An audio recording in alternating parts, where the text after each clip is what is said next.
Good morning, welcome to Joe's Bench 506. On the bench this morning I have a mini fridge. Once again, this is number 2 for these mini fridge.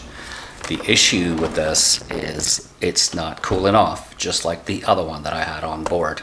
And we repaired the other one with just by replacing a capacitor.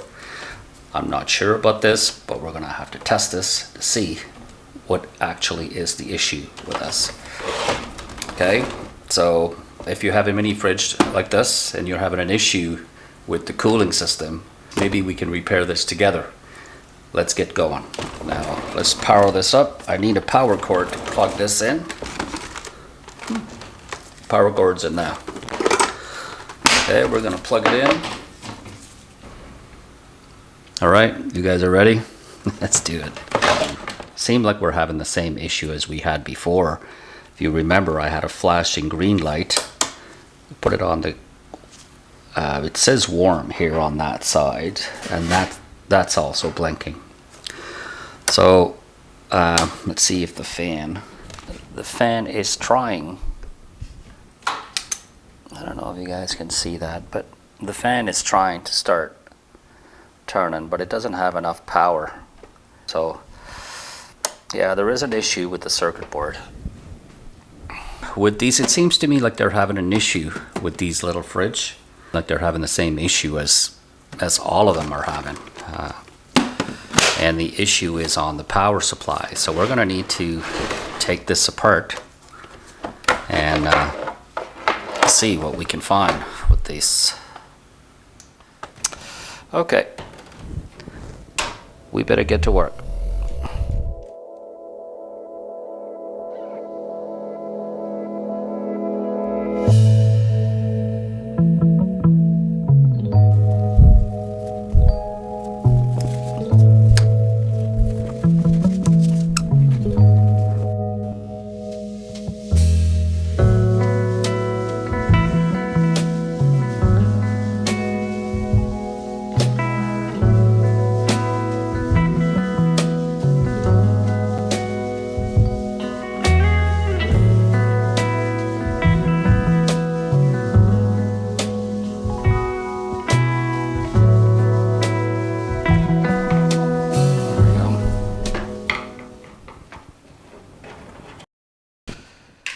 Okay.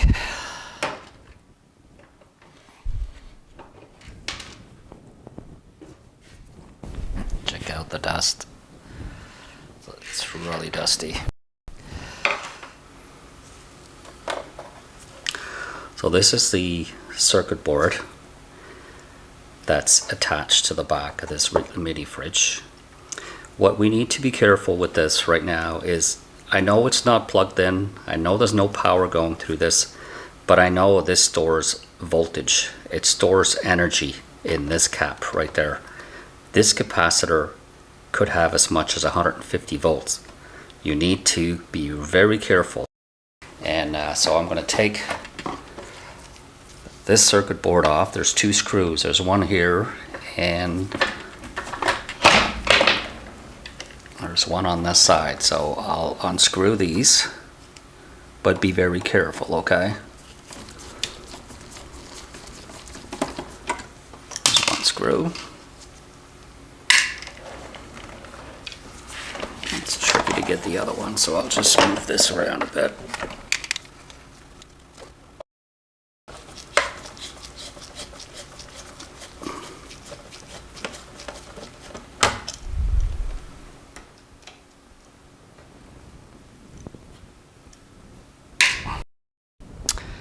Okay, so we got this board loose. Let's check some voltage. Like I told you, this capacitor here is part of the power supply, and I know it's holding some voltage on there. So all I want to do is check it before I do anything. And this is the capacitor right there. So I'm going to try to show you the voltage. Okay, I've got it on DC voltage, and I'm going to check this capacitor right here. Check this. 164 volts. I'm getting that one little capacitor is holding this much voltage. And if you start poking in here, let's say with my Capacitor Wizard, I would certainly hurt my equipment. So I need to discharge this. So what I've got I made myself one of these to discharge the capacitor. There is a resistor right here. It's underneath this black tape. It's a 150 ohm resistor. All I'm going to do is I'm going to discharge this capacitor by doing this. And then we'll check the voltage afterwards. Just leave it for 10 seconds maybe. You can actually touch this. The resistor is warm. Now let's see if my voltage has disappeared, and it has. No, I still have 39 volts.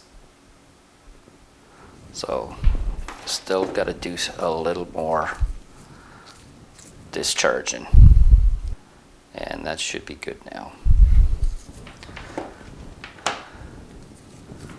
Let's check it. Yeah, 1.6 volts. I'm totally okay with this. There's two other capacitors back here, but I know there's no charge to those. Okay, so there's a speck of dust on the circuit board. Okay, so now I don't have any voltage on that capacitor. I'm safe to proceed, and I'm going to check capacitors on this board. There's 4 capacitors. There's 1, 2, 3. And that little one right down there, I don't know if you guys can see it, right here, right next to this heat sink. And I believe what happens is this heat sink is to dissipate the heat from this transistor right there. And this produces a lot of heat. And it probably dries out this capacitor prematurely. This is the capacitor that I'm going to check, and I'm pretty sure I have an issue with that capacitor. Okay, we didn't test it yet, but I'm going to do that right now. Okay, I'm going to put you like this. Bring my Capacitor Wizard. I don't know how I'm going to do this, because I'd like to show you the Capacitor Wizard at the same time. I think that should be okay. I want you guys to check the needle on this. I'm going to power this on. And how this Capacitor Wizard works is, if I touch these together, check out the needle, eh? Needle goes all the way up to 0, and that would mean 0 ohm resistance. And the less resistance you have on a capacitor, the better it is. And the issue with this little capacitor, I know, has high ESR, and it shouldn't have more than 0.5 ohm resistance. And let's check it right now. It's actually this one right here. Check how many ohms. I have between 30 ohms. There's the ohm resistance, or the ESR, is too high, and it has too high resistance, disturbing the current. So that's the main issue. Like a capacitor should last like 10 years. Here's the big major capacitor that I had to charge earlier. Look how good that is, eh? I'm testing this. It goes all the way to almost 0 ohm. And there's 2 other capacitors right here. I'm going to test those. Here's one. That's a good cap. And there's the next one. And that's a good cap. So all 3 capacitors here have checked 100%, have checked okay, except this one right there. it's really high in ESR, and that is the issue with this whole circuit board. Okay, so I'm done with this Capacitor Wizard for now. Of course, when I get that capacitor out, we'll check it and see how precise this thing is, but anyways.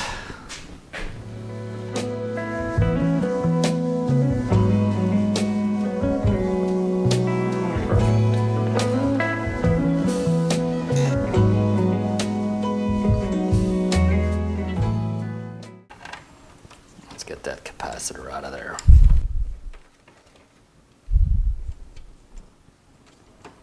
This one right here.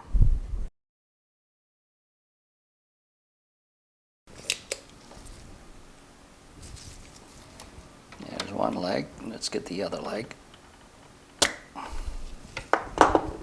There. That should.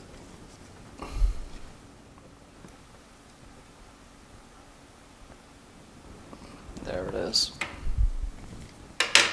This capacitor right here is a 10 microfarad at 50 volts. And we can check it as well. Let's check it at a circuit.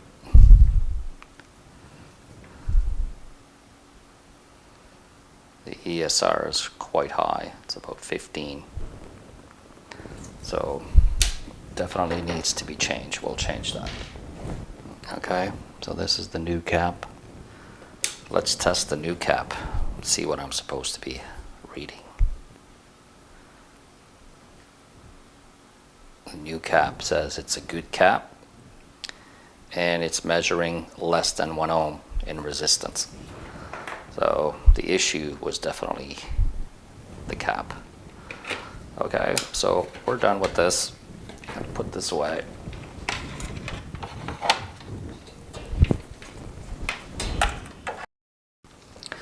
Just want to show you the polarization on this. On the circuit board here, you see this round circle here, and half that circle is has bark on them. The bottom part of it has bark on them.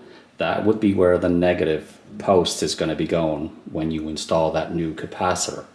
Okay, you have to make sure that you have the polarization right, because this is not going to work. So here's the new capacitor right here, and if I turn this around, you'll see that gray mark on that capacitor. That's the negative. Okay, so you just got to make sure that that leg goes on the bottom part, and this way here you'll have the right polarization.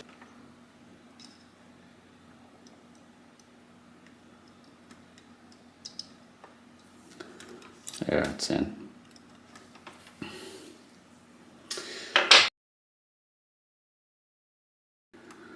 Okay, so what I'm going to do is I'm going to flip this around, and I'm going to leave lots of room for the legs. Oop, it almost fell out. Yeah, I'll put my finger there to stop it from coming all the way through.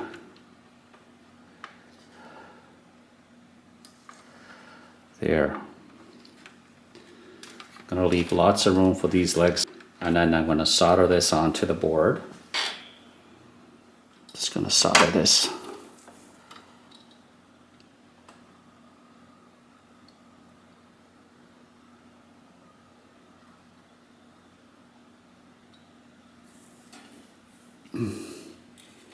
There, that's perfect.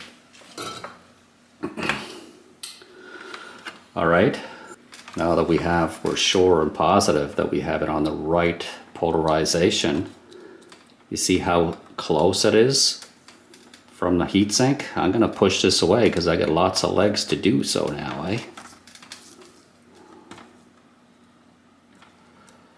So there, I can actually push it away from the heatsink. And I think that will prolong the life of the capacitor. That's probably why it was drying up. You can see it now, it's away from the heatsink.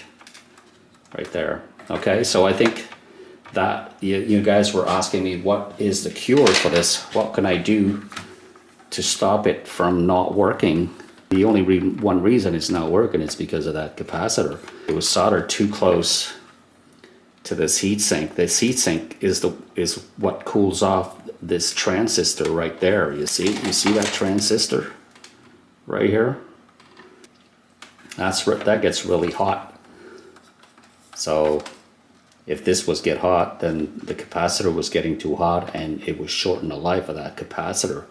But now it's being pushed away. I think that'll do the trick. Anyways, we're going to put it back together and we'll go from there.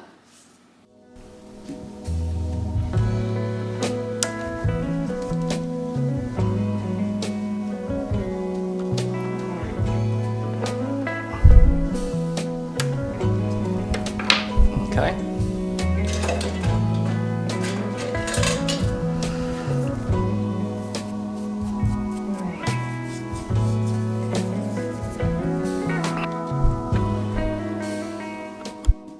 That's perfect. Now this thing should be coming back to life. Okay, folks. Now let's see. All plugged in. Gonna power this on and see if this is working. And there's the fan.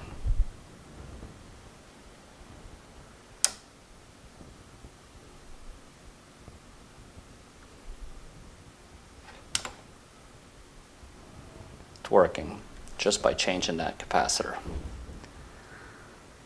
And if you check out the green light, it's not blinking anymore. Let's try the heat.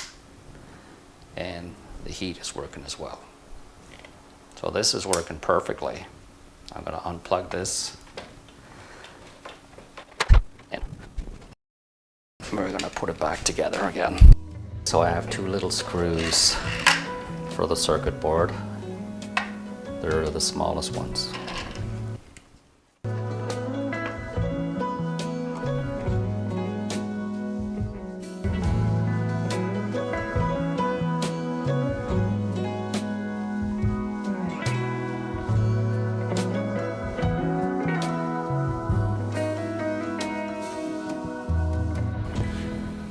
I'm going to try to get this dust out of there.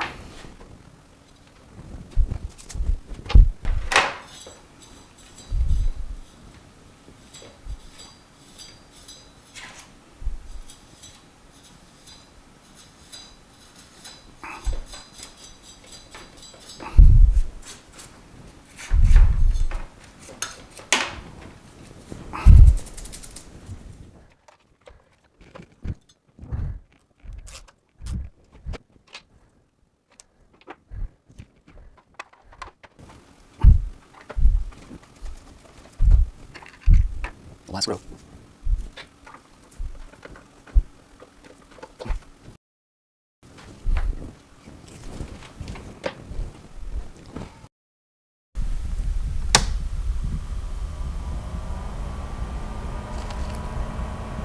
The light stopped blinking and the fan is running. We'll let this cool off. You get the heat on as well. The light is not blinking anymore, so it's working. Okay guys, the fridge has been running since about 9 o'clock this morning, so it's been up and running for about 3 hours. Light still on, fan still running. Okay, we'll check the temperature with this. In this room temperature right here, 77 degrees in this room. Let's try this. 33 degrees, that's Fahrenheit. I'll switch this to Celsius, 0.8. This mini fridge has been repaired. 2 out of 2 was repaired by changing one 10 microfarad capacitor. A thing of caution that I would tell you guys, if you are going to do this on your own, there is a capacitor on the power supply part of that circuit board. It's a big capacitor and it's still holding charge even though this is not plugged in the wall. This capacitor holds over 100 volts, so you really need to discharge that capacitor before you start poking in there, okay? So cautious, discharge that capacitor, and then you can continue on by changing that little capacitor that I've changed. And I bet you any money you'll get that fridge back and operational. Anyway, just be careful with that, okay? And if you like the video, thumbs up and subscribe to my channel. I would really appreciate it.